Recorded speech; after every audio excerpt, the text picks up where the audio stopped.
ท่านกำลังติดตามรับฟังสถานีวิทยุกระจายเสียงพระพุทธศาสนาแห่งชาติและสังคมคลื่นเพื่อการศึกษาพระพุทธศาสนาและวัฒนธรรมระบบ FM 104.5 เมกะเฮิรตซ์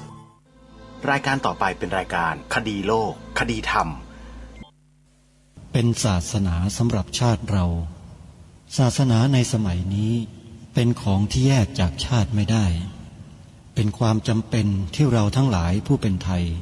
จะต้องมั่นคงอยู่ในศาสนาพระพุทธ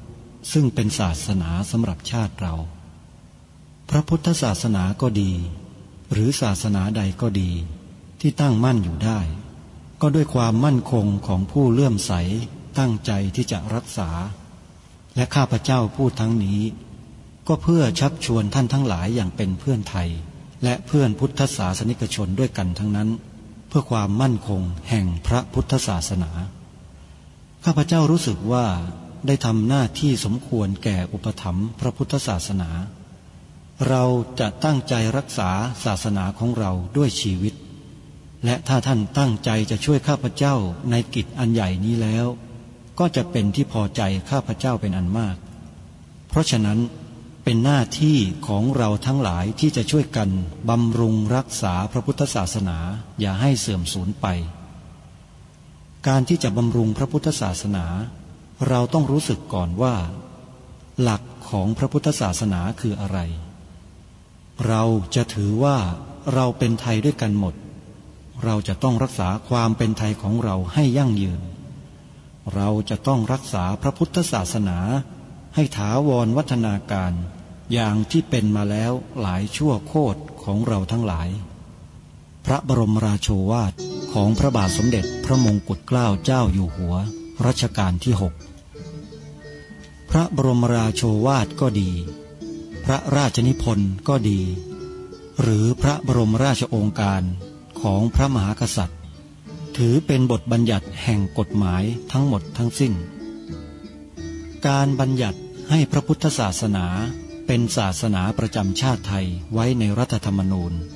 จึงเป็นสิ่งที่ถูกต้องทั้งกฎหมายและทางโบราณราชประเพณีการบัญญัติให้พระพุทธศาสนาเป็นศาสนาประจำชาติไทยไว้ในรัฐธรรมนูญย่อมเป็นหลักค้ำประกันให้กับประชาชนคนไทยว่าตนได้ปฏิบัติตามกฎหมายอย่างแท้จริงการบัญญัติให้พระพุทธศาสนาเป็นศาสนาประจำชาติไทยไว้ในรัฐธรรมนูญมิได้เป็นการลิดรอนสิทธิเสรีภาพของผู้ใด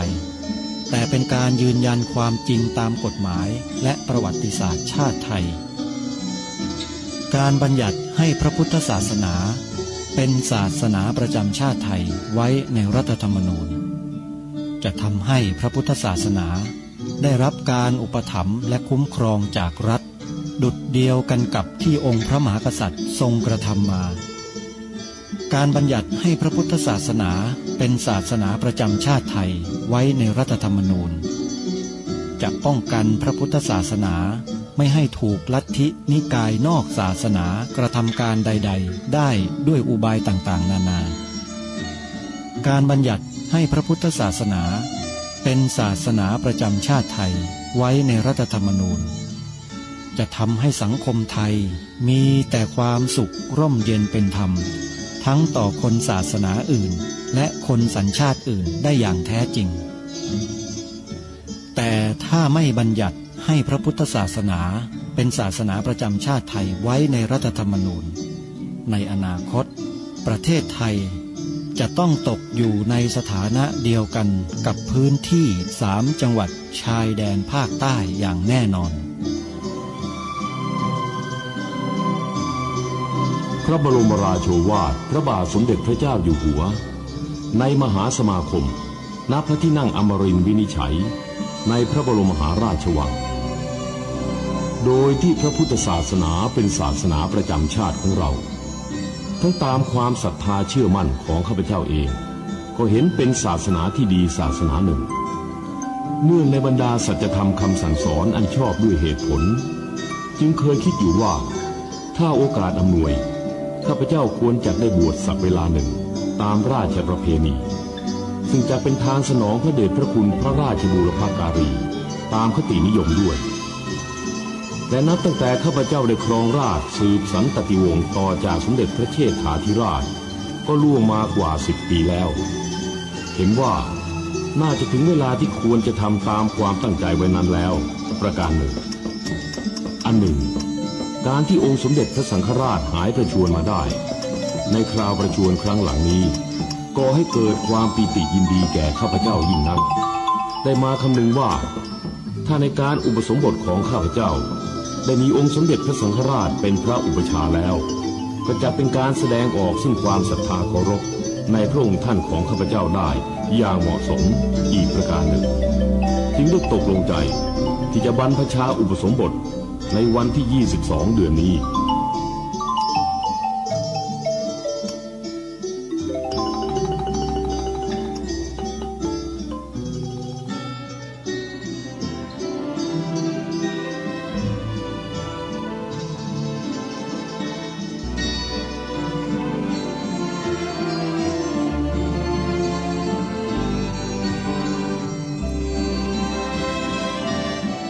ขอกราบถวายความนอบน้อมแด่พระรัตนตรัยถวายความเคารพพระมหาเถระพระเถรานุเถระทุกท่านขอความสุขความเจริญในธรรมจงบังเกิดมีแด่ท่านสาธุชนที่กำลังติดตามรับฟังรายการจากสถานีวิทยุแห่งนี้ทุกท่าน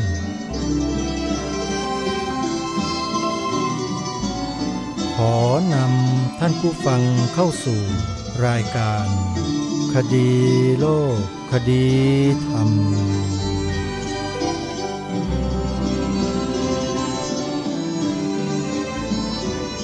พบกันวันนี้วันแรม8 ค่ำเดือนยี่วันนี้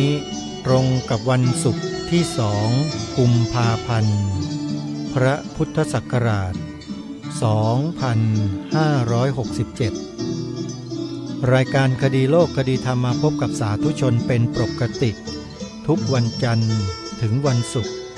และวันเสาร์อาทิตย์ทางสถานีวิทยุแห่งนี้ท่านสามารถใช้โทรศัพท์มือถือระบบ Android ดาวน์โหลดแอปพลิเคชันเพื่อติดตามรับฟังรายการนี้ได้ทุกวันแอปพลิเคชันชื่อว่าวิทยุพุทธศาสนาทั่วไทยแอปพลิเคชันวิทยุพุทธศาสนาทั่วไทยนี้ได้รวบรวมสถานีวิทยุพระพุทธศาสนาแห่งชาติไว้ในที่เดียวกันมากถึง45 สถานีและมีบางสถานีที่นำรายการคดีโลกคดีธรรมออนแอร์ออกอากาศผ่านโลกโซเชียลเน็ตเวิร์กเข้าสู่ระบบแอปพลิเคชันวิทยุพุทธศาสนาทั่วไทยมีอยู่5 สถานีวิทยุและ5 สถานีวิทยุนี้ก็ออกอากาศต่างเวลากันมีเวลา 9 นาฬิกา 10 นาฬิกา 11 นาฬิกา 13 นาฬิกาและ 1 นาฬิกาเวลา 9 นาฬิกาท่านผู้ฟังสามารถติดตามรับฟังรายการคดีโลกคดีธรรมผ่านแอปพลิเคชันได้ที่สถานีวิทยุวัดหนองกายและวัดอารามมงคลรวมถึงวัดศรีอุดมวงศ์ส่วนเวลา 10 นาฬิกาท่านสามารถรับฟังรายการนี้ผ่านแอปพลิเคชันได้ที่สถานีวิทยุวัดป่าจริยธรรมในเวลา 11 นาฬิกาท่านสามารถรับฟังรายการนี้ผ่านแอปพลิเคชันวิทยุพุทธศาสนาทั่วไทยทางสถานีวิทยุวัดฝายหิน เวลา 13 นาฬิกาท่านสามารถรับฟังได้ทางสถานีวิทยุ วัดบ้านปลาคูนซึ่งมีอยู่ในแอปพลิเคชันเดียวกันนี้และเวลาตีหนึ่งหรือ1 นาฬิกากลางดึกสามารถรับฟังรายการคดีโลกคดีธรรมได้อีกครั้งหนึ่งทางสถานีวิทยุ วัดฝายหินและนี่คือสถานีวิทยุในแอปพลิเคชันที่ออกรายการคดีโลกคดีธรรมทุกวันหนึ่งท่านผู้ฟังสามารถเปิดรับฟังรายการนี้ผ่านแอปพลิเคชันได้วันละ5 เวลาขอกราบขอบพระคุณผู้อำนวยการสถานีวิทยุทุกคลื่นที่ได้เอื้อเฟื้อพื้นที่ให้แก่รายการคดีโลกคดีธรรมได้ทำหน้าที่ในฐานะที่เป็นลูกหลานไทยความมีหน้าที่เป็นลูกหลานไทยนั้นถือว่าเป็นเรื่องยิ่งใหญ่มากแสดงออกถึงความกตัญญูกตเวทีต่อแผ่นดินเกิดโดยไม่ต้องให้ใครมาบอกมาสอนแต่มันเกิดขึ้นจากจิตสำนึกของเราอันเกิดจากความรู้ที่ได้ศึกษาเล่าเรียนมาโดยเฉพาะในวิชาที่ชื่อว่าประวัติศาสตร์ชาติไทยซึ่งเชื่อว่าคนยุคนี้คนสมัยนี้จะไม่ได้เรียนไม่ได้รู้ประวัติศาสตร์ชาติของตนเองเท่าไหร่มันจึงเกิดอากัปกิริยาชังชาติตัวเองขึ้นมามีการทำลายเกียรติยศทำลายสถาบันอย่างต่อเนื่องยาวนานมาตั้งแต่ปี 2475 หลังเปลี่ยนแปลงการปกครองมาหรือก่อนหน้านั้นก็ตามก็จะมีกลุ่มขบวนการที่จ้องจะล้มสถาบันของชาติไทยของเรามาโดยตลอดแต่คนไทยเราทั้งในอดีตและในปัจจุบันนี้ไม่ศึกษาหาข้อมูลกันเองมัวแต่ไปฟังฝ่ายตรงข้ามสร้างวาทกรรมหลอกลวงไปวันๆหนึ่งว่าสมานฉันท์บ้างว่าพหุวัฒนธรรมบ้างว่าเป็นอัตลักษณ์บ้างซึ่งเรื่องนี้ทางรายการย้ำแล้วย้ำอีกว่าเป็นอันตรายต่อความมั่นคงของชาติบ้านเมืองข้อมูลต่างๆมีไว้ให้ท่านศึกษาเรียนรู้ทำความเข้าใจแล้วแต่ท่านจะเข้าไปดูกันหรือเปล่าเท่านั้นเองนะโดยเฉพาะเว็บไซต์ที่มีชื่อว่าสุรสีหะ .com เป็นเว็บไซต์ที่แนะนำจากรายการให้เข้าไปดูไปชมไปศึกษาเรียนรู้กันนี่คือสิ่งที่ทางรายการนั้นได้พยายามแจ้งบอกกับสาธุชนมาโดยตลอดว่าเป็นข้อมูลที่มีความสำคัญสำหรับประเทศไทยและคนไทยของเราในยุคปัจจุบันนี้จริงๆในเว็บไซต์ที่ชื่อว่าสุรสีหะ .com เนี่ยเข้าไปติดตามรับชมเข้าไปติดตามศึกษาดูข้อมูลกันแล้วเราจะรู้และเราจะเห็นภาพชัดเจนเลยว่าภาพต่างๆข้อมูลต่างๆที่เราเคยเห็นเคยดูผ่านจอทีวีฟังผ่านสถานีวิทยุทั้งหลายทั้งปวงสื่อต่างๆมากมายที่ผ่านมาเนี่ยล้วนแล้วเป็นสิ่งลวงทั้งนั้นเลยบางเรื่องที่เกี่ยวข้องซึ่งถ้าไปดูในเว็บไซต์ตามที่ทางรายการแนะนำไว้คือสุรสีหะ .com แล้วเนี่ยท่านจะได้คำตอบจากตรงนั้นตอนนี้ท่านฟังรายการคดีโลกคดีธรรมท่านอาจจะยังไม่ทราบแล้วท่านอาจจะมองรายการนี้ไปในทางลบก็ได้แต่เมื่อไหร่ท่านไปอ่านบทความในเว็บไซต์ของสุรสีหะ .com แล้วเนี่ยท่านจะหายสงสัยเองอันนี้ต้องขอแจ้งบอกกับพี่น้องพุทธบริษัท พี่น้องประชาชนคนไทยของเราผู้รักชาติจริงๆนะไม่ใช่รักจนน้ำลายไหลนะฮะรักจริงๆพร้อมที่จะเสียสละเพื่อชาติบ้านเมืองขอประกาศอนุโมทนารับรองได้ว่าถ้ามีคน อนุโมทนายังนางอัมพรศิริมาพันตำรวจเอกสัมพันธ์ศิริมานายตันติศิริมานางสาวสักการัตน์ศิริมาและนายภูสังหรานนท์ได้มาร่วมถวายพระตาหารเพลในวันนี้เนื่องในวันคล้ายวันเกิดสิริอายุวัฒนมงคลเพื่อที่จะได้อุทิศไปหายังคุณพ่อที่ได้เสียชีวิตไปท่านมีนามว่าพันตำรวจโทบุญจันทร์ศิริมาขออนุโมทนาเนอกับนิมนต์พระสงฆ์ครูบาอาจารย์ทุกรูปที่อยู่ที่อาคารปฏิบัติธรรมอยู่ในเต็นท์ได้ทำธุระส่วนตัวแล้วลงมาฉันเพลได้นะครับขณะนี้เวลา 11 นาฬิกา20 กว่านาทีละเติมเวลาที่จะฉันเพลแล้วนะครับเจ้าภาพเจ้าศรัทธาก็มารอถวายศรัทธาญาติโยมเพิ่นมารอถวายแล้วนะครับบาอาจารย์นิมนต์ที่พักผ่อนอยู่ก็นิมนต์ลงมาฉันเพลที่ศาลาการประเรียนในเวลานี้โดยนะครับประธานใหญ่ของสมาคมออกมาชี้แจงเองในเรื่องพวกนี้เรื่องกฎหมายที่ไม่ควรมีในประเทศไทยเนี่ยท่านต้องไปฟังท่านจึงจะรู้ว่ากฎหมายอะไรแล้วการขอออกกฎหมายแบบนี้มาเนี่ยจะส่งผลกระทบต่อความมั่นคงของประเทศชาติบ้านเมืองของเราในระยะยาวอย่างไรเรื่องเหล่านี้เราคนไทยจำเป็นต้องรู้ทางรายการมีหน้าที่แนะนำให้ท่านทั้งหลายไปดูไปฟังข้อมูลกันเองผู้ดำเนินรายการไม่ได้พูดไม่ได้นำมากล่าวแต่มีผู้เขาทำหน้าที่ตรงนั้นอยู่แล้วเราก็ขวนขวายเข้าไปดูกันเข้าไปใน YouTube นะโยมแล้วก็พิมพ์คำว่า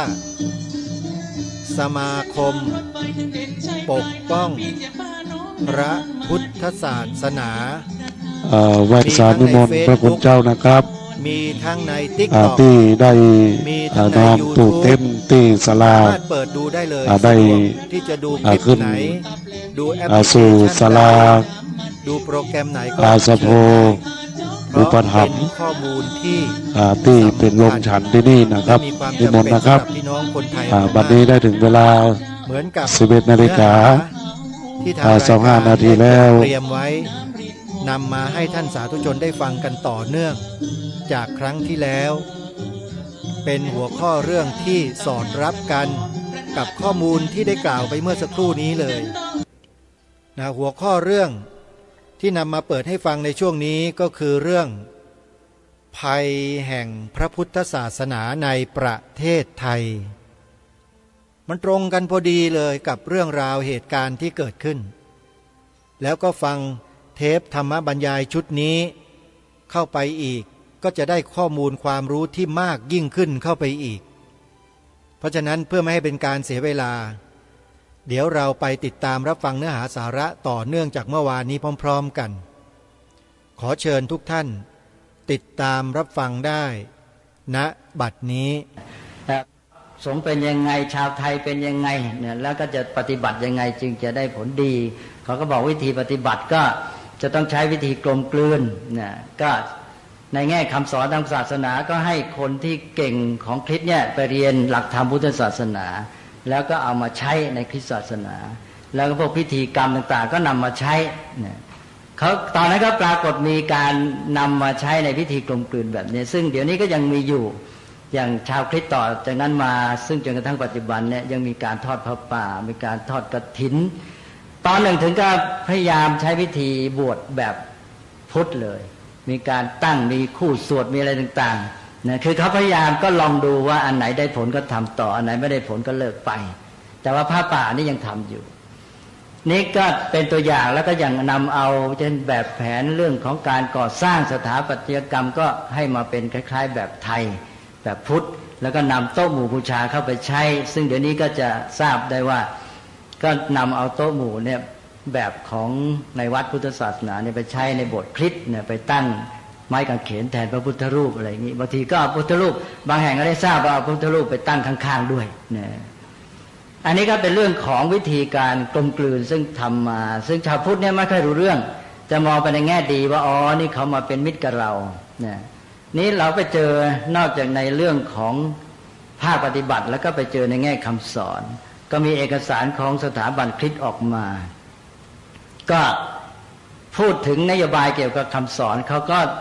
ตั้งวิธีการนำเอาหลักธรรมของพุทธศาสนาไปอธิบายโดยใช้วิธีอธิบายเขาเรียกอะไรเดี๋ยวอาตมาจะต้องขออ่านให้ฟังเขาใช้ศัพท์ว่ายังไงนะคือเอาไว้ตรงไหนซะแล้วเขาบอกว่าใช้แนวการอธิบายคริสตศาสนาแก่ชาวพุทธโดยใช้ศัพท์และหลักธรรมของพุทธศาสนาเนี่ยอันนี้เขาตั้งไว้ในเอกสารประจำแล้วก็พยายามทำมีบาทหลวงหลายท่านพยายามทำอย่างนี้แล้วก็ให้ใช้นโยบายที่เอาพุทธกับคริสต์เนี่ยเป็นอันหนึ่งอันเดียวกันการใช้เป็นอันหนึ่งอันเดียวกันก็คือว่าแต่ที่บอกเมื่อกี้กลมกลืนแต่อาตมาว่าไม่ใช่กลมกลืนครอบเลยการครอบก็คือว่าเอาพุทธเนี่ยไปอยู่ข้างในแล้วเอาคริสต์นี่เป็นใหญ่การเอาคริสต์เป็นใหญ่ก็คือว่าให้พระพุทธเจ้าเนี่ยเป็นคนที่พระเจ้าทรงมาเพราะฉะนั้นในเอกสารของคริสต์ตอนนั้นก็จะมีออกมาชัดเจนเลยบอกว่าพระพุทธเจ้าเนี่ยเป็นประกาศกที่พระผู้เป็นเจ้าได้ส่งมาประกาศกที่พระผู้เป็นเจ้าได้ส่งมาเพื่อมาเตรียมชาวตะวันออกไว้ต้อนรับพระเยซูว่างั้นเพราะว่าพระพุทธเจ้าเนี่ยประสูติก่อนพระเยซูประมาณ500 ปีคือ543 ปีไม่ใช่543หรอกเพราะเรานับพุทธศักราชจากพุทธปรินิพพานก็ต้องบวกไปอีก45 ปีจาก80 ปีนะเป็น600 กว่าปีนี้เขาก็ให้ถือว่าพระพุทธเจ้าเนี่ยพระเจ้าส่งมาเพื่อเตรียมรับพระเยซูเพราะนั้นก็ให้มาเตรียมชาวตะวันออกไปต้อนรับพระเยซูแล้วก็มีการที่เอาธรรมะของพุทธศาสนาไปอธิบายให้เข้ากับคริสต์ให้เป็นว่าที่พระพุทธเจ้าสอนเนี่ยเป็นเรื่องของพระเจ้าสั่งมาให้สอนอาตมาจะอ่านให้ฟังเป็นตัวอย่างนะเช่นอย่างในนี่ดูจะชื่ออะไรบาทหลวงมนัสจวบสมัยเขียนไว้ในแสงธรรมปริทัศน์ปีที่5ฉบับที่2พฤษภาคมถึงสิงหาคม2524นะหน้า102 104บอกว่าปฐมเหตุของสรรพสิ่งคือพระเจ้าพระผู้สร้างพระองค์คือองค์สยมภูพระองค์เป็นผู้สร้างสากลและจักรวาลและทรงตั้งกฎปฏิจจสมุปบาทขึ้นเพื่อครองโลกแน่อย่างนั้นนะพระผู้เป็นเจ้าตั้งกฎปฏิจจสมุปบาทขึ้นเพื่อครองโลกปฏิจจสมุปบาทคือแผนการของพระเจ้าที่มีต่อโลกและมนุษย์พระเจ้าทรงไขแสดงให้พระพุทธเจ้าได้ตรัสรู้และนำมาตีแผ่ว่างั้นนี่คือวิธีที่ว่ากลมกลืนก็เอาเป็นว่าที่พระพุทธเจ้าตรัสรู้เนี่ยก็คือพระผู้เป็นเจ้าไขแสดงก็ถ้าใช้ศัพท์ฝรั่งเขาเรียกว่า revelation เนี่ยไขแสดงให้พระพุทธเจ้าตรัสรู้และนำมาตีแผ่เนี่ยอย่างหลักอื่นก็เหมือนกันอย่างเรื่องไตรลักษณ์เขาก็จะมีอธิบายคือบาทหลวงก็จะอธิบายเพื่อเป็นแนวว่าชาวคริสต์หรือบาทหลวงผู้เผยแผ่เนี่ยจะเอาธรรมะของพุทธเนี่ยไปใช้อย่างไรเขาจะอธิบายว่าอนิจจังในคัมภีร์ไบเบิลก็สอนไว้ว่าอย่างนี้ทุกขังก็สอนไว้ว่าอย่างนี้อนัตตาก็สอนไว้ว่าอย่างนี้อาตมาอ่านแล้วตอนนั้นก็ไปค้นดูว่าในคัมภีร์ไบเบิลเนี่ยมีสอนอย่างนี้จริงหรือเปล่าไปดูแล้วไม่เห็นมันน่าจะแปลอย่างนั้นเลยนะไม่รู้เขาแปลได้ยังไงตรงนี้เขาแปลเป็นอนิจจังตรงนั้นเขาแปลเป็นทุกขังเขาแปลไปได้เนี่ยและอนัตตาก็บอกว่ามีแล้วเสร็จแล้วเขาว่าไงรู้ไหมเขาบอกว่า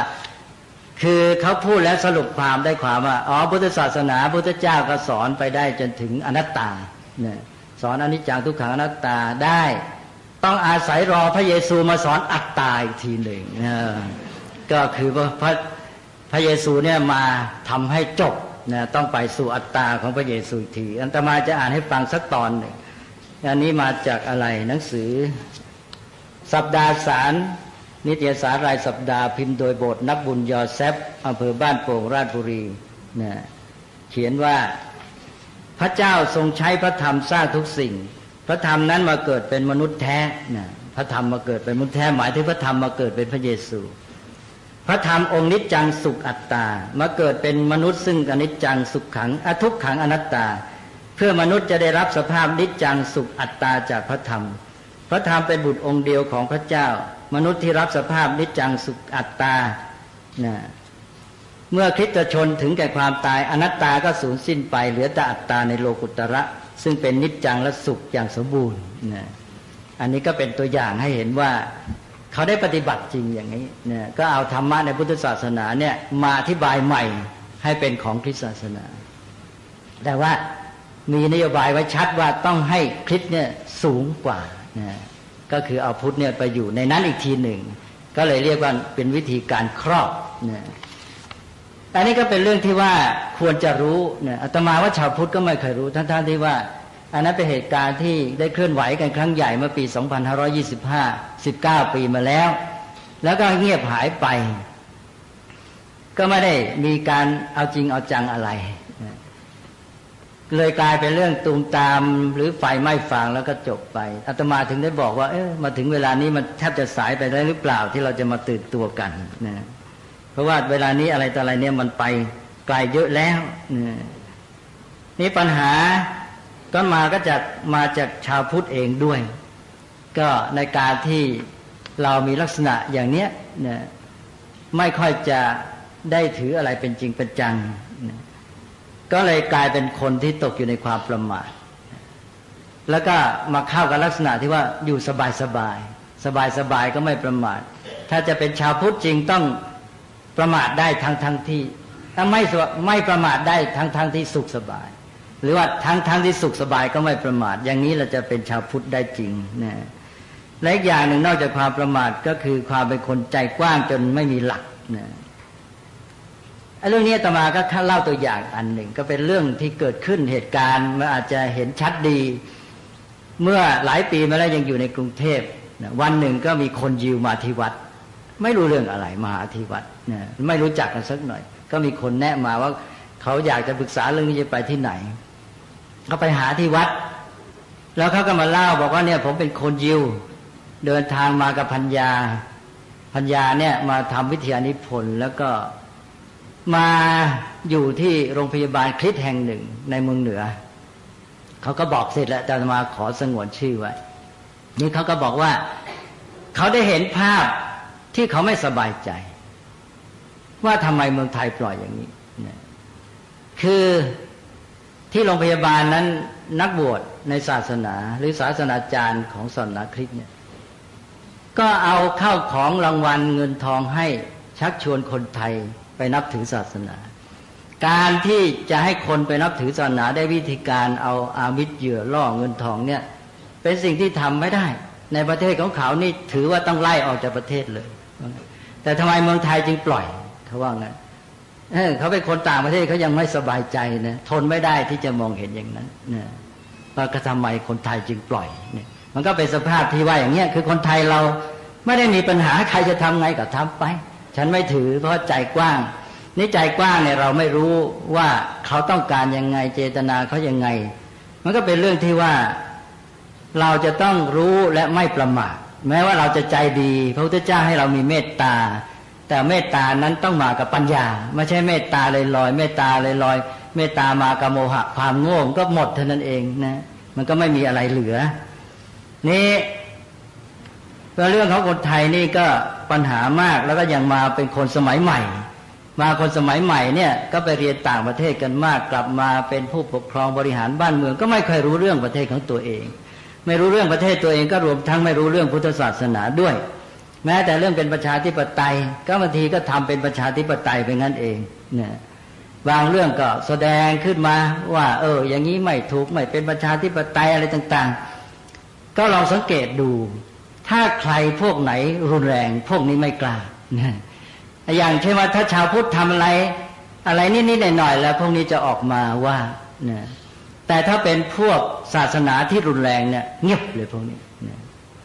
ก็แสดงว่ามันไม่ใช่ประชาธิปไตยจริงประชาธิปไตยจริงมันต้องเอาเหตุเอาผลพูดออกมาแสดงได้ทั้งหมดเพื่อเอาความถูกต้องนี่ก็เลยทำให้น่ากลัวว่าถ้า มันต้องใช้ความรุนแรงแล้วจึงจะหยุดอย่างนี้ก็แย่นะสังคมของเราก็จะไปไม่ไหวนี่คนที่ไปเรียนกลับมาเมืองนอกนี่ก็นอกจากไม่รู้จักประเทศของตัวเองแล้วก็ไม่รู้จักฝรั่งจริงด้วยอย่างไปเรียนอเมริกาก็ไม่ได้เข้าใจรากเหง้าพื้นเพภูมิหลังเขาอย่างเรื่องศาสนาที่เขาแบ่งเขาเรียกว่าแยกรัฐกับศาสนาอะไรอย่างเงี้ยที่แท้มันเป็นยังไงมันมีเหตุผลมันมีภูมิหลังเป็นยังไงสักแต่ว่าเวลาเขามีแบบมีแผนมีกฎหมายยังไงก็อยากจะนำมาใช้นะ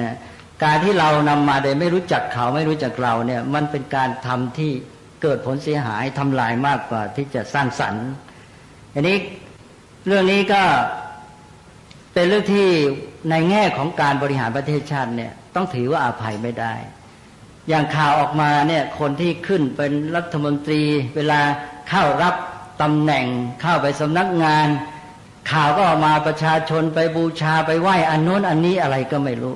นะไม่เป็นแบบอย่างแก่ประชาชนแทนที่จะไปไหว้พระพุทธรูปอะไรให้ชัดเจนออกมาอันนี้ชาวพุทธอาตมาคิดว่าปล่อยไม่ได้ถ้าขืนปล่อยอย่างนี้แล้วประเทศชาติไปไม่ไหวนะ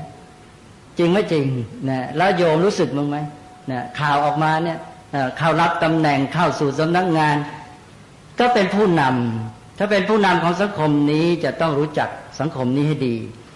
คำว่ารู้จักสังคมนี้ก็หมายถึงรู้จักพระพุทธศาสนาด้วยเพราะว่าพุทธศาสนานี้เป็นสมบัติของชาติเป็นฐานของวัฒนธรรมหรือเป็นสิ่งที่คนส่วนใหญ่นับถืออยู่เมื่อท่านจะบริหารประเทศชาติท่านก็ต้องรู้สิ่งที่เป็นเรื่องของสังคมของตัวเองคนที่ไม่รู้จักสิ่งที่ตัวจะไปจัดทำปฏิบัติจัดทำเราจะทำอะไรเนี่ยยังเป็นแพทย์ไม่รู้จักเรื่องโรคภัยไข้เจ็บแล้วไปทำได้ไงจะบริหารประเทศชาติไม่รู้จักประเทศนี้ไม่รู้จักสังคมนี้จะบริหารได้ยังไงเนี่ยอันนี้เราปล่อยปละละเลยการมองว่ารู้จักพุทธศาสนาไม่ใช่หมายความว่าจะต้องรู้จักในฐานะเป็นศาสนานะแต่รู้จักในฐานะเป็นเรื่องของคนไทยเป็นเรื่องที่คนไทยจะต้องเกี่ยวข้องนะเมื่อท่านอยู่ในสังคมนี้สภาพแวดล้อมอย่างนี้มีพุทธศาสนาอยู่รอบตัวท่านต้องไปปฏิบัติอยู่แล้วท่านไม่รู้แล้วท่านจะไปทำยังไงการที่ผู้นำหรือผู้บริหารไม่รู้เรื่องประเทศชาติของตนเองไม่รู้จักสังคมของตัวเองเนี่ยเป็นภัยอันตรายอย่างมากนี่เราชาวพุทธเราจะปล่อยไว้ได้ยังไงนะอันนี้ถ้าเราหันหลังไปแม้แต่ในสมัยราชาธิปไตยเนี่ยในหลวงรัชกาลที่5ทรงส่งพระราชโอรสไปศึกษาในต่างประเทศทรงเอาพระทัยใส่มากในการที่จะให้รู้เรื่องของเมืองไทยนะทรงมีจดหมายพระราชเลขาไปตักเตือนอะไรต่างๆเนี่ยอันนี้น่าจะแบบเป็นแบบอย่างกับคนไทยเราที่ส่งลูกไปเรียนนอกเนี่ยถ้าเราดำเนินตามพระราชจริยาวัดนี่คงจะเป็นประโยชน์มากว่าในหลวงทรงทำว่ายังไงอันนี้ก็น่าจะนำมาเผยแพร่เลยนะว่าในหลวงทรงมีพระราชเลขาไปทรงสอนพระราชโอรสที่เรียนอยู่ต่างประเทศยังไงบ้างพอเป็นผู้นำแล้วต้องรู้เรื่องของประเทศชาติสังคมของตัวเองนะแม้เราจะไปอยู่ไกลมันก็ต้องหาวิธีละให้เรียนรู้สังคมของตัวเองให้ได้เพราะนั้นในสมัยนั้นแม้จะเป็นราชาธิปไตยจะเห็นว่าองค์พระมหากษัตริย์เนี่ยรู้เรื่องเมืองไทยรู้เรื่องพุทธศาสนาดีทีเดียวอย่างในหลวงรัชกาลที่6เนี่ยก็รู้เรื่องพุทธศาสนารู้เรื่องธรรมะได้ดีนะแล้วทีนี้ถ้าผู้ปกครองประเทศของเราปัจจุบันไม่รู้เรื่องเนี่ยเราจะมาปฏิบัติจัดการเรื่องราวของประเทศชาติได้อย่างไรอันนี้ก็ขอพูดเลยต่อไปแล้วมาถึงตอนนี้ก็มาถึงภายในแล้วก็เลยพูดเรื่องภายในไปเลยภายในนี่ก็อย่างที่พูดเมื่อกี้ก็คือเรื่องความไม่รู้เป็นคนไทยบอกว่าเป็นพุทธศาสนิกชนนับถือพุทธศาสนาแต่ไม่รู้จักพุทธศาสนาไม่รู้ว่าพระพุทธศาสนาสอนอะไรไม่รู้ว่าเชื่อยังไงถูกไม่รู้เชื่อยังไงผิดเราจะเห็นว่าคนชาวพุทธเดี๋ยวนี้มีเยอะแยะเนี่ยเดี๋ยวก็มีข่าวออกหนังสือพิมพ์ไปขูดต้นไม้บ้างเนี่ยหาเลขหาหวยสัตว์เกิดมาพิการแขนขาไม่เต็มอะไรเงี้ยหรือมีอวัยวะวิปริตไปกราบไปไหว้ขอหวยเนี่ยอันนี้หรือคือชาวพุทธเนี่ยเคยบอกว่าก็สัตว์พิการเกิดมาลูกสัตว์พิการไปกราบไหว้แล้วทำไมลูกคนประเสริฐกว่าเกิดมาพิการทำไมไม่ไปกราบไปไหว้เนี่ยใช่ไหมเลยพอเนี่ยจะทำไมลูกคนไปกราบไหว้ยังดีกว่าเลยเนี่ยทีนี้ลูกคนเกิดมาพิการกลับไม่เอาใจใส่ ลูกสัตว์เกิดมาพิการไปกลับไปไหวเป็นดีไปได้นะอันนี้ก็เป็นเรื่องแปลกๆที่ว่าแสดงว่ารวมแล้วก็คือคนไทยเนี่ยไม่รู้จักพุทธศาสนาไม่รู้จักคำสอนของพระศาสนามีการเชื่อถือมีการปฏิบัติที่วิปริตผิดพลาดต่างๆเมื่อเป็นอย่างนี้เราก็มาโยงกับสภาพสังคมปัจจุบันเราบอกเป็นประเทศพุทธศาสนาทำไมจึงมีปัญหามากมายมีเรื่องอาชญากรรมอะไรต่างๆแปลกๆอย่างที่ท่านประธานเสวนาได้เล่าให้ฟังเมื่อกี้เรื่องในโรงเรียนเรื่องเด็กเรื่องอะไรต่างๆเนี่ยก็เพราะว่าคนที่เป็นชาวพุทธเนี่ยไม่รู้จักพุทธศาสนาเชื่อถือผิดปฏิบัติผิดก็เลยบอกว่าถ้าอย่างนั้นวิธีแก้ปัญหาสังคมไทยก็ง่ายๆตรงไปตรงมาเพราะคนไทยซึ่งส่วนใหญ่ 95% หรือในหลายถิ่นเนี่ยส่วนมากเก็บ 100% เนี่ยเป็นพุทธศาสนิกชนแต่ไม่รู้จักพุทธศาสนาจึงได้เชื่อผิดปฏิบัติผิดแล้วก็เลยทำให้เกิดปัญหาสังคมมากมายเพราะฉะนั้นแก้ไงไขง่ายที่สุดก็คือให้เขาเรียนรู้จักพุทธศาสนาซะนะพอคนเหล่านี้ที่เป็นชาวพุทธหรือชื่อว่าเป็นชาวพุทธเรียกตนว่าเป็นชาวพุทธเนี่ยมารู้จักหลักพระพุทธศาสนาเชื่อถูกปฏิบัติถูกมันก็เลยแก้ปัญหาสังคมเสร็จไปในตัวเลยทำไมจะต้องไปคิดอะไรต่ออะไรให้มันวุ่นวายอันนั้นแต่การศึกษาให้อันโน้นอันนี้มันแก้ปัญหาไม่ตรงจุดก็ชัดอยู่แล้วนี่ชาวพุทธไม่รู้จักพุทธศาสนาก็แก้มารู้ซะพอแก้มารู้แล้วมันก็ปฏิบัติถูกมันก็จะได้ผลเองมันแก้ปัญหาสังคมไปด้วยในตัวอันนี้เรากลับไม่เอาใจใส่จะไปใช้วิธีแก้ปัญหาอย่างโน้นอย่างนี้นี่อย่างตอนปฏิรูปการศึกษาก็เลยบอกว่าจะส่งเสริมยังไงก็มีคำถามเป็นคำถามหลักอยู่อันหนึ่งที่จะต้องขอให้ตอบถ้าเรายอมรับคำถามและคำตอบเมื่อกี้จะบอกว่าทำอย่างไรจะให้เด็กนักเรียนในโรงเรียนไทยทั่วประเทศเนี่ยได้เรียนพุทธศาสนาได้รู้จักพุทธศาสนาอันนี้คือคำถามและท่านทำมาให้ได้ตามนี้นะอันนี้ก็คือการปฏิรูปให้มันมาแก้ไขปัญหาประเทศชาติเพราะที่ผ่านมาเนี่ยมันไม่รู้จักพุทธศาสนาแล้วก็เลยทำให้เกิดปัญหาอย่างนี้อันนี้ก็เราก็ไปปฏิรูปก็ไปพูดปัญหาอื่นไปคิดจะส่งเสริมอย่างโน้นอย่างนี้แต่ไอ้ตัวปัญหาหลักนี่คิดว่ายังไม่ได้ตอบนะเพราะนั้นก็ถ้าจะปฏิรูปการศึกษาในแง่ที่เกี่ยวกับศาสนาและแง่ของการเกี่ยวข้องกับศีลธรรมจริยธรรมอะไรเนี่ยก็ขอให้ตอบคำถามนี้เป็นคำถามหลักก่อนว่าโรงเรียนที่มีอยู่ทั่วประเทศเด็กนักเรียนทั่วประเทศไทยเนี่ยทำอย่างไรจะให้ได้เรียนรู้พระพุทธศาสนานี้ต่อไปก็คือคนไทยเราชาวพุทธเนี่ยไม่มีจิตสำนึกในความเป็นเจ้าของมีส่วนร่วมรับผิดชอบพระพุทธศาสนาอันนี้สังเกตเป็นมานานแล้วนะคือเวลามีเหตุการณ์อะไรเกิดขึ้นเนี่ยวิจารณ์เหมือนกับคนนอกเหมือนกับฉันไม่เกี่ยวไม่ได้รู้สึกว่าตัวเองนี่เป็นชาวพุทธนะฉันมีส่วนร่วมด้วยฉันจะต้องรับผิดชอบฉันจะต้องร่วมแก้ไขก็วิจารณ์กันไปกลายเป็นเรื่องของคนอื่นอย่างพระประพฤติไม่ดีก็ว่าพระประพฤติไม่ดีไม่ได้เรื่องนะแทนที่จะมองว่าแล้วฉันจะต้องทำอะไรแล้วฉันมีความรับผิดชอบอย่างไรแล้วบางทีดีไม่ดีก็ยกศาสนาไปให้พระซะเลย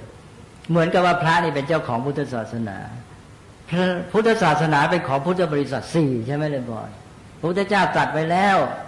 ไม่ใช่ของพระพุทธบริษัททั้ง4มีภิกษุภิกษุณีอุบาสกอุบาสิกาหรือบรรพชิตคฤหัสถ์ทั้งหมดเนี่ยเป็นเจ้าของพุทธศาสนาแล้วมีสิทธิ์เท่ากันแต่ว่าที่มีสิทธิ์เท่ากันก็คือญาติโยมอยากจะบวชก็บวชก็มีสิทธิ์เหมือนกันนี่ก็พุทธศาสนาตั้งอยู่อย่างเงี้ยพุทธบริษัททุกคนมีสิทธิ์เท่ากันนี่บางคนในหมู่พวกเราเองเนี่ยก็ใช้สิทธิ์นี้เข้ามาบวชแต่บางคนเข้ามาไม่ซื่อเนี่ยก็มาทำผิดทำพลาดเสียหายมาเอาประโยชน์มาแสวงหาผลประโยชน์แล้วอย่างนี้เราจะยอมให้เขาเป็นเจ้าของศาสนาหรือนะก็เขาเป็นคนหนึ่งที่เข้ามาจะเอาประโยชน์จากพระศาสนามีหน้าที่มีฐานะเหมือนกับเราเนี่ยแล้วก็เข้ามาเมื่อเขาทำไม่ถูกเราก็ต้องเอาเขาออกไปใช่ไหมถ้าเรื่องอะไรไปยกศาสนาให้เขาหรือทำอย่างกับว่าเขาเป็นตัวแทนพุทธศาสนาเวลาเขาทำอะไรไม่ดีกลายเป็นพุทธศาสนาไม่ดีมันคิดผิดนะเพราะนั้นคิดสมัย ถ้าหากว่ามีพระประพฤติไม่ดีก็คิดอย่างเนี้ยบอกว่าก็เหมือนกับพวกเราเนี่ยท่านเหล่านั้นก็เป็นคนหนึ่งอย่างเราแล้วเสร็จแล้วก็ใช้สิทธิเข้าไปในนั้นเข้าไปอยู่วัดเข้าไปบวชเสร็จแล้วประพฤติไม่ดีไม่สมกับการที่จะใช้สิทธินี้เราก็บอกเอาออกมาซะเนี่ยก็จบไปอันนี้ถ้าหากว่าท่านประพฤติดีเราก็ส่งเสริมสนับสนุนเพราะว่าพุทธศาสนานี่ยกย่องท่านที่มีเจตนาดีเป็นกุศลเข้ามาต้องการจะฝึกตนการที่มาบวชเนี่ยก็เป็นการเข้ามาฝึกตนเข้ามารับศิกขาคือการศึกษาของพระพุทธศาสนาเข้ามาฝึกตนในศีลสมาธิปัญญาใครที่มีเจตนาดีพร้อมที่จะฝึกตนเจริญในไตรสิกขาเราก็ให้เกียรติเคารพนับถือกลับไว้เนี่ยแต่ถ้าท่านไม่ปฏิบัติตามหน้าที่ที่ควรจะเป็นเนี่ยเราก็ไม่ยอมให้อยู่เหมือนกันเนี่ยอันนี้เราก็ถือว่าเป็นการใช้สิทธิของชาวพุทธนั่นเองก็มีสิทธิเท่ากันนะต้องตั้งจิตตั้งใจให้ใหม่ถ้าขืนไม่ตั้งใจแบบยกศาสนาให้เป็นของพระไปหรืออะไรหรือตัวไม่เกี่ยวไม่มีความสำนึกในความรับผิดชอบอย่างนี้พระศาสนาก็อยู่ไม่ได้อันนี้ต้องรีบแก้ไขนะแล้วก็ท่าทีที่มองอีกอย่างหนึ่งก็คือเป็นท่าทีที่ผิดมานานแล้วในสังคมไทยคือมองไปว่าถ้าใครไม่เอาเรื่องเอาราววางเฉยแล้วก็เอาดีจะหมดกิเลสนะอันนี้เป็นอันตรายมากกับพุทธศาสนานะคือเป็นนึกว่าอุเบกขาเนี่ยมีหลายอย่างแต่อุเบกขาในหลักใหญ่ก็มีสองอย่างคืออุเบกขาที่ถูกต้องกับอุเบกขาที่ผิดอุเบกขานั้นเป็นธรรมะชั้นสูงอุเบกขาที่ถูกต้องมากับปัญญาคือมีปัญญารู้และวางเฉยได้เหมือนอย่างที่อาตมาบอกว่าญาติโยมฟังเรื่องนี้แล้วนะเป็นเรื่องของปัญญาต้องรู้แต่ต้องวางใจให้อยู่ในความสงบได้นะไม่ใช่ไปตามอารมณ์อย่างเนี้ยถ้าวางได้ก็คือฝึกในทางอุเบกขาคือรู้แล้ววางตัววางใจสงบเรียบแต่ว่าไม่ประมาทเหมือนอย่างว่าเวลาเกิดเหตุกระตูมตามหน้าตื่นเต้นขึ้นมาเนี่ยจะมีคนสามประเภทพวกที่หนึ่งไม่รู้เรื่องรู้ราวอะไรเลยอะไรเกิดขึ้นก็ไม่รู้พวกนี้ก็เฉยเพราะเฉยว่าไม่รู้เนี่ยพวกที่สองก็คือว่าพวกที่รู้ครึ่งไม่รู้ครึ่งรู้เหตุการณ์น่าตื่นเต้นแต่ไม่รู้จะแก้ไขยังไงก็ลุกขึ้นเต้นโวยวายพวกนี้ก็ทำให้เรื่องวุ่นและบางทีก็ทำให้เลวร้ายหนักเข้าไปอีกแล้วพวกที่สามคือพวกรู้จริงแล้วก็รู้ทางแก้ด้วยพวกนี้จะนิ่งได้รู้เฉยได้รู้เนี่ยคือที่เราต้องการเขาเรียกว่าอุเบกขาแท้คือรู้เข้าใจเลยมองออกว่าเรื่องนี้เป็นยังไงจะแก้ไขยังไงมีขั้นตอนยังไงจังหวะยังไงเพราะฉะนั้นวางไว้ในใจแล้วจะปฏิบัติการเมื่อนั้นถึงจุดนั้นทำระหว่างนี้ก็วางท่าทีเฉยนิ่งไปกลางอยู่อย่างนี้เขาเรียกว่าอุเบกขาแท้อุเบกขาด้วยปัญญานี่ถ้าพวกไม่รู้แล้วก็เฉยท่านเรียกว่าอัญญานุเบกขา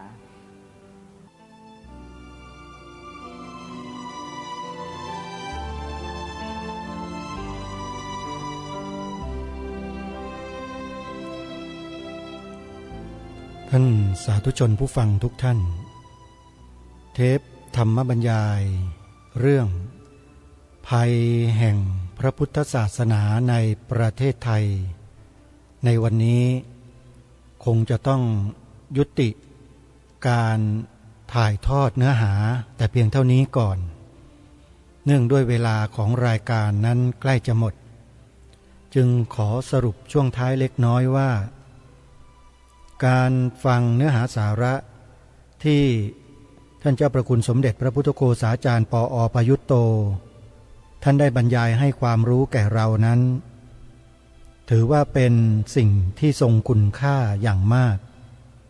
สามารถที่จะนำไปประยุกต์ใช้ในชีวิตประจำวันของเราได้เป็นอย่างดีมากๆโดยเฉพาะเรื่องราวที่เกี่ยวกับภัยแห่งพระพุทธศาสนาในประเทศไทยที่ท่านได้หยิบยกหลักฐานต่างๆขึ้นมากล่าวมาแสดงให้แก่พวกเราได้ศึกษาเรียนรู้กันนั้นในปัจจุบันก็ยังคงกระทำอยู่แล้วยังเป็นไปอยู่อย่างต่อเนื่องไม่จบไม่สิ้นทีนี้ การที่จะระวังป้องกันเพื่อไม่ให้สิ่งเหล่านี้เกิดขึ้นมาเป็นภัยคุกคามต่อพระพุทธศาสนาในประเทศไทยของเราอย่างถาวรอย่างระยะยาวนานไม่มีที่สิ้นสุดเนี่ย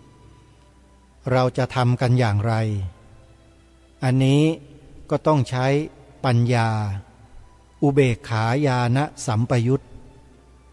อย่างที่เจ้าคุณท่านบอกว่าต้องวางอุเบกขาแต่ประกอบด้วยปัญญาแต่ไม่ใช่หมายถึงอัญญานุเบกขาคือวางเฉยพร้อมด้วยความหลงหรือความโง่แล้วนี่ก็คือที่มาที่ไปของคำว่าใจกว้างปัญญาแคบซึ่งเดี๋ยวสักครู่หนึ่งจากนี้ไปเนี่ยเราจะได้ยินคำนี้จากพระเดชพระคุณท่านได้กล่าวไว้เดี๋ยวมาฟังกันในวันต่อไปก็แล้วกันท่านผู้ฟังสำหรับวันนี้เวลาของรายการหมดพบกับรายการได้ใหม่ในวันต่อไปขอความสุขความสวัสดีในธรรมแห่งองค์สมเด็จพระบรมศาสดาสัมมาสัมพุทธเจ้าจงปรากฏเกิดมีขึ้นในจิตใจของท่านผู้ฟังทุกท่านทุกคนเทินขอเจริญพรกล้าคิดก็ต้องกล้าทำอย่ากลัวถ้าทำความดีเป็นศึกษาปัญหาให้ทันท่วงทีเมืองไทยจะพัฒนากว่านี้รายการดีคดีโลกคดีธรรมขอรำพันบรรยายความคิดเครื่องหมายแห่งสีทั้งสามงามถนัดขาวคือบริสุทธิ์สีสวัสดิ์หมายพระไตรรัตน์และธรรมะคุ้มจิตไทยแดงคือโลหิตเราใสซึ่งยอมสละได้เพื่อรักษาชาติศาสนาน้ำเงินคือสีโสภาอันจอมประชาพระโปรดเป็นของส่วนองค์จับริ้วเข้าเป็นไตรรงค์จึงเป็นสีธงที่รักแห่งเราชาวไทยทหารอวตารนำไปยงยุทธวิชัยวิชิตก็ชูเกียรติสยา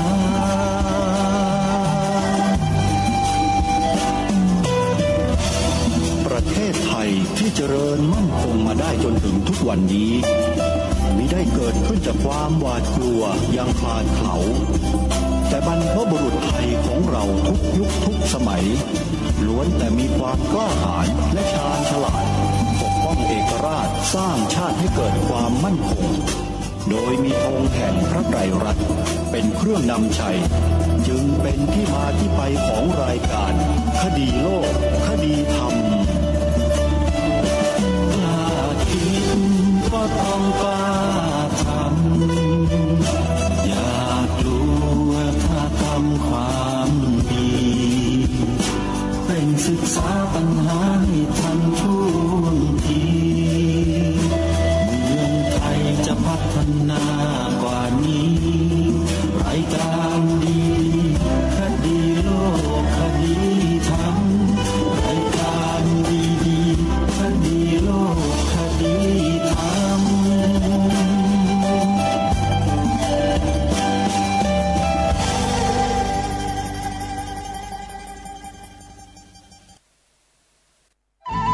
ที่จบไปแล้วนั้นเป็นรายการคดีโลกคดีธรรมดำเนินรายการโดยพระครูปลัดณรงค์ฤทธิ์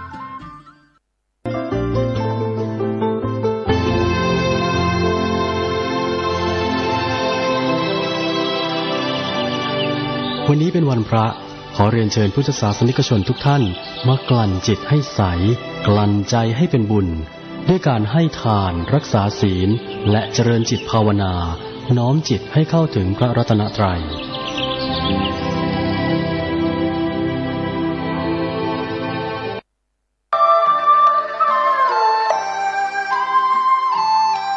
ข่าวสารเพื่อการประชาสัมพันธ์ขอเชิญชวนผู้ใจบุญใจกุศลร่วมบูรณะปฏิสังขรณ์วิหารวัดชัยสถานป่าเศร้าน้อยตำบลสันปุเรยอำเภอดอยสะเก็ดจังหวัดเชียงใหม่ปัจจุบันมีพระครูประภัชชัยคุณเป็นเจ้าอาวาสวัดชัยสถานป่าเศร้าน้อยเป็นเจ้าคณะตำบลสันปุเรยเขต 2พร้อมคณะศรัทธาภายในภายนอกร่วมกันบูรณะปฏิสังขรณ์วิหารของวัดชัยสถานป่าเศร้าน้อยกำหนดการเริ่มบูรณะตั้งแต่29ธันวาคมพุทธศักราช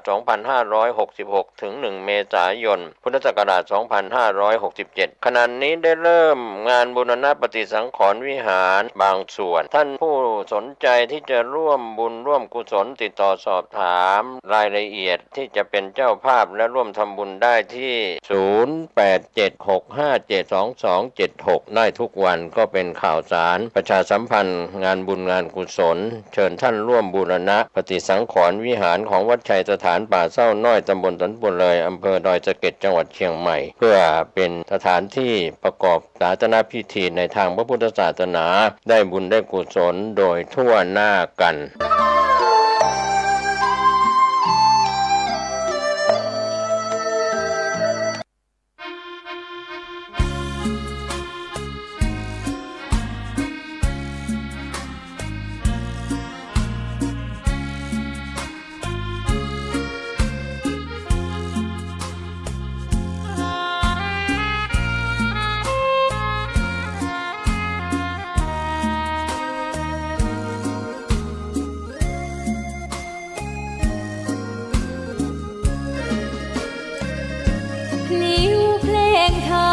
ถูกถ้อยคำเข้าถึงจิตใจ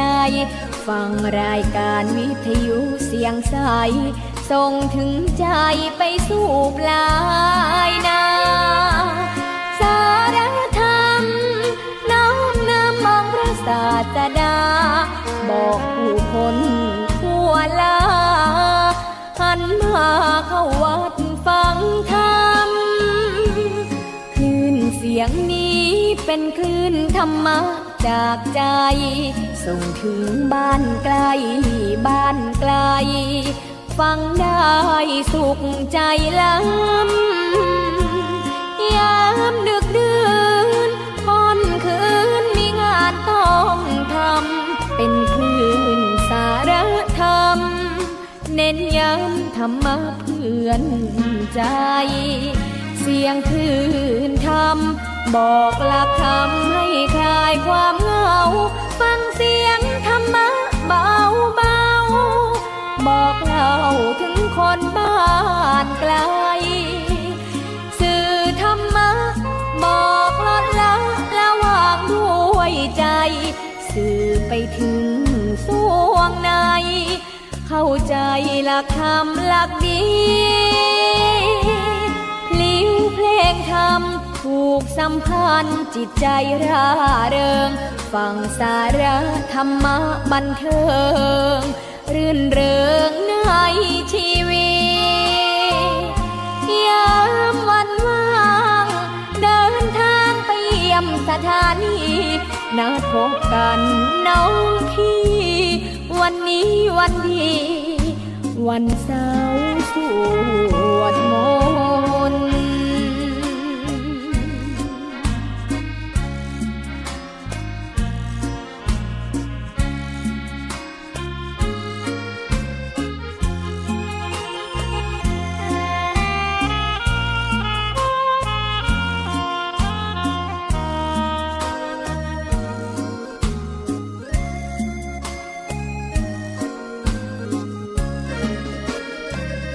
เสียงคลื่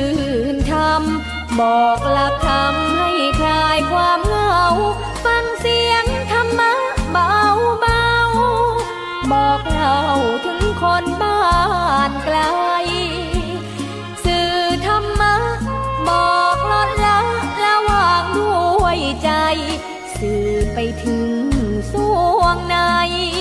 เข้าใจหลักธรรมหลักดีพลิ้วเพลงธรรม สัมพันธ์จิตใจร่าเริงฟังสาระธรรมะบันเทิงรื่นเริงในชีวิตยามวันว่างเดินทางไปเยี่ยมสถานีนัดพบกันน้องพี่วันนี้วันดีวันเสาร์สวดมนต์